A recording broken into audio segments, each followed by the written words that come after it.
पूरा शो होता है। नेक्स्ट बात करें आयकर नियम।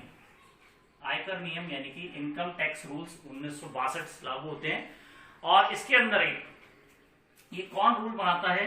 ये बनाता है central board of direct tax, यानी कि सीबीडीटी इसको शॉर्ट फॉर्म में बोलते हैं।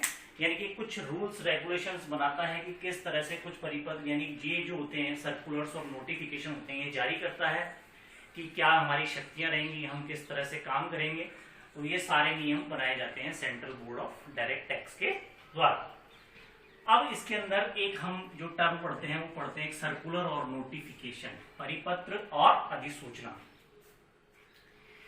देखिए, अगर टैक्स लगा, गवर्नमेंट ने टैक्स लगाया, उसके नियम बना, उसका एक्ट जो भी बना कंप्लीट बन गया, अब उसके लिए पूरा बोर्ड है सीबीडीटी, यानी कि कौन सा बोर्ड है? Central board of direct tax.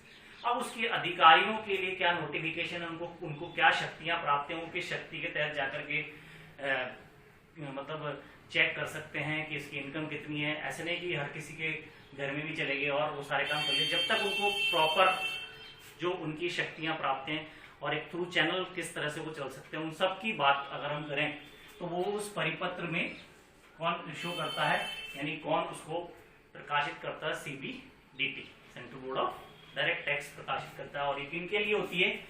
ये अधिकारियों के लिए होती है कि उनको क्या शक्तियां प्राप्त हैं और किस तरह से वो काम करेंगे, कर्मचारी और अधिकारी।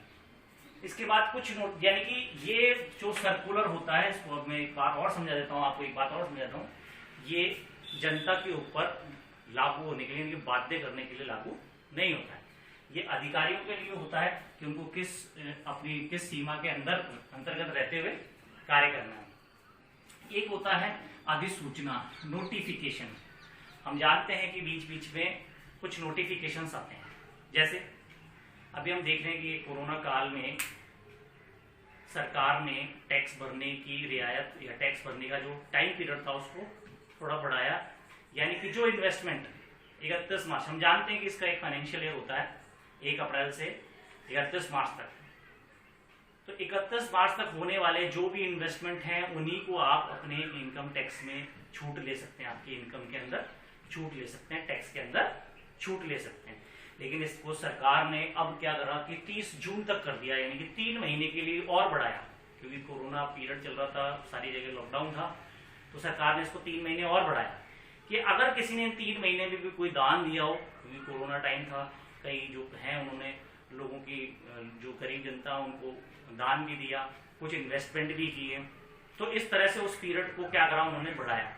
तो उसका एक नोटिफिकेशन जारी किया, ये नोटिफिकेशन जारी किया, अधिसूचना जारी की जो पूरी जनता पर लागू हुई और उन्होंने उसी तरह से ये कार्य किया। अब हम बात करते हैं कि सर्कुलर और नोटिफिकेशन इस तरह से कार्य करता है central board of direct tax के अंदर, परिपत्र और अधिसूचना, यानी कि ये अधिकारियों के लिए और ये जनता के लिए, सभी जनता के लिए। इसके बाद हम देखते हैं न्यायालय के विधिक निर्णय। इसको मैं बड़े शॉर्ट में आपको समझाने की कोशिश करता हूं। देखिए, जब कोई नियम बन गया तो हम जानते हैं कि उसका कुछ न कुछ तोड़ भी होता है, और जब उसका कुछ तोड़ होता है तो क्या होता है कि विवाद होता है, और विवाद होता है तो वो कहाँ जाता है?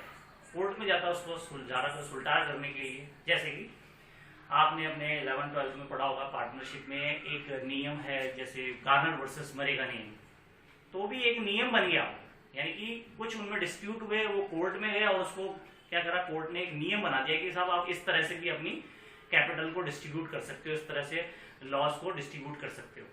तो इसी तरह से अगर कुछ खामियां रह जाती हैं लॉ के अंदर, कुछ ना कुछ खामियां जरूर रह जाती हैं, तो क्या होता है कि टैक्स डिपार्टमेंट और करदाता दोनों कहाँ जाते हैं? न्यायालय में जाते हैं, और न्यायालय में उनका सुलटारा होता है, यानी कि उनके कुछ डिसीजन लिए जाते हैं। तो वो भी क्या होता है कि एक लॉ बन जाता है, यानी कि एक लॉ बन जाता है न्यायालय के विधिक निर्णय। जैसे मैंने आपको शॉर्ट में पार्टनरशिप के उदाहरण से समझाने की कोशिश करी, तो आपको समझ में आ गया कि एक स्टार्टिंग हुई, स्टार्टिंग के बाद में उसके कुछ अधिनियम और बने जो हर साल बनते हैं, फिर कुछ नियम बनते हैं, फिर अधिसूचना और सर्कुलर, यानी कि परिपत्र और हेतु सूचना किस लोगों पर जारी होती है, किन किन लोगों के लिए इसको मानने के लिए बाध्य है, कौन इसको मानने के लिए बाध्य है, और कुछ केस लॉस। तो इस तरह से हमारा ये खत्म होता है, यानी कि हमने बेसिक इंट्रोडक्शन और कुछ घटक को कंप्लीट कर लिया है। अब हम बात करेंगे आगे नेक्स्ट क्लास में रेजिडेंशियल स्टेटस की।